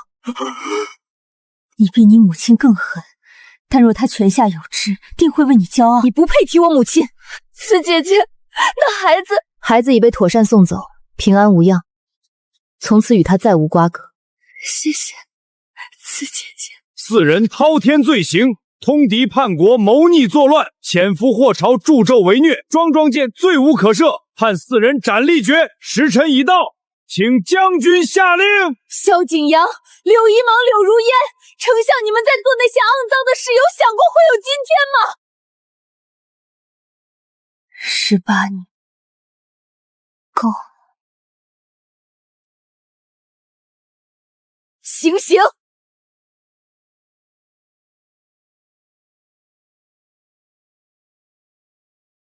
杀得好，给边关的兄弟们报仇了！慕容晨，你看到了吗？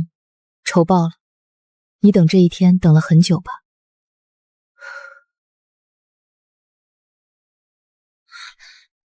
小姐，你没事吧？没事，先回府。小姐，接下来去北燕，送他最后一程。